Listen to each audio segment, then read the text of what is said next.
DMK வந்து இவ்வளவு loss ஆனது எங்க தப்பு பண்ணாங்க அப்படின்னு சொல்லிக்கிறது ஒண்ணு இல்ல சார். தப்பு என்ன தப்பு சொல்லிங்க? மக்களுக்கு எதாவது செய்யாம போட்டாரா? இல்ல ஒரு விஷயம் என்னன்னா, செங்கோட்டையனை வந்து அமைச்சரை பதவியேற்ற உடனே பிரஸ் போய் கேக்குது, சார் திராவிட முன்னேற்ற கழகம் வந்து முதலமைச்சரா பதவியேற்ற உடனே என்ன திட்டங்கள் அறிவிச்சாங்கன்ட்டு. அதுக்கு அவர் சொன்னாரு, மகளிர் இலவச பேருந்து எத்தனை ஆண்டுக்கு எவ்வளவு நாள் கழிச்சு நிறைவேற்றினான்னு சொல்லிட்டு. ஏன்னா அவங்க அம்மா வந்து புரட்சி தலைவி அம்மையார் வந்து அவங்களை பேச விட்டதே கிடையாது. 110 விதியின் கீழே படி எல்லா பதிலும் அவங்க தான் சொல்லுவாங்க. அது ஏன்னா அவங்களை பேச விட்டுருந்தா தானே அவங்களுக்கு அது தெரியும். செங்கோட்டையனுக்கு அது தெரியாது. ஏன்னா அந்த அம்மா 110 விதியின் கீழே அனைத்து திட்டங்களையும் அனைத்து பதிலும் அவங்க தான் சொல்லுவாங்க. இவங்க சொன்னது கிடையாது. உண்மை அதுதான்.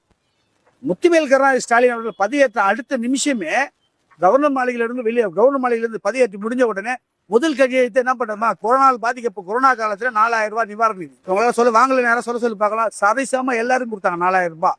மக்கள் வந்து ரொம்ப வறுமையில இருக்கிறாங்க. உடனடியாக மகளிருக்கு இலவச பேருந்து, பாலுக்கு 3 ரூபாய், பெட்ரோலுக்கு 2 ரூபாய், இதெல்லாம் குறைச்சு 5 கோப்புகளை அந்த நிமிஷமே கையெழுத்து போட்டார். இவர் என்ன கையெழுத்து போட்டாரு? இவர் என்ன சார் கையெழுத்து போட்டாரு? மக்கள் கவர்ச்சியை நம்பி ஓட்டு போட்டுருக்காங்க. புரியுதுல? இளைஞர்கள் வந்து புரிதல் இல்ல. அதாவது என்னன்னா, டிஎம்கே செஞ்ச ஒரே ஒரு என்னன்னா, இளைஞர்கிட்ட அவர் செய்த நல்ல காரியங்களை எடுத்து கொண்டு போய் சேர்த்து, அதை எடுத்துக்கொண்டு உங்களை மாதிரி இளைஞர்கள்ட்ட கொண்டு போய் திமுக என்ன செஞ்சிச்சு, கல்வியில என்ன உயர்ந்துச்சு, சரியா? தமிழ்நாட்டுல எத்தனை பாலங்கள் கட்டப்பட்ட, எத்தனை கல்லூரிகள் கட்டப்பட்ட, எத்தனை டைட்டில் பார்க் வச்சாங்க. டைட்டில் பார்க்ன்ற ஒரு நிறுவனம் எனக்கு என்னன்னா ஒரு வருத்தம்னா, தமிழ்நாட்டுல முத டைட்டில் பார்க்னு வந்ததே திமுக காலத்துல. கோயம்பேடு மேம்பாலம் திமுக காலத்துல, பாடி பிரிச்சு திமுக காலத்துல கட்டப்பட்டது.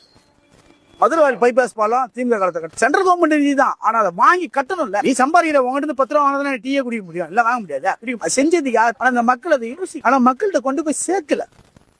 அடிப்படை தொண்டனை திமுக இழுத்து உள்ள பிடிச்சி, டே நம்ம இவ்வளவு செஞ்சிருக்கோம், நீ அவங்ககிட்ட போய் சொல்றா. அது அதாவது இருக்கிறதுலே வந்து குளத்தூர் இருக்கிற மருத்துவமனை தான் சூப்பர் மருத்துவமனை. நான் சொல்லலைங்க, என் வண்டியில கஸ்டமர் சொன்னாங்க. என்னன்னு கேட்டா 24 ஹவர்ஸ் சீப் டாக்டர் அங்க இருக்கிறாங்க. ஏமா ஜிஹெச்ல போய் இல்ல சார், அங்க போனா எங்க வீட்டுல இருக்கிறவங்க நான் ஒரு வாரத்துல உடம்பு நல்லா ஆயிடும், அவங்க அவ்வளவு ஃபர்ஸ்ட் கிளாஸா பாக்குறாங்க. அப்படிலாம் உருவாக்குறாரு இந்த தொகுதியை. அந்த தொகுதி மக்களே அவரை புரிஞ்சுக்கலன்னா அப்புறம் என்ன இருக்கு? இதெல்லாம் பின்னாடி வருத்தப்படுவாங்க. ஒரு விஷயம், நம்ம நாடு வளர்ந்து போய் உலக நாட்டுல இருக்கிறவங்க நம்மளை கூப்பிட்டு பாராட்டி ஐநா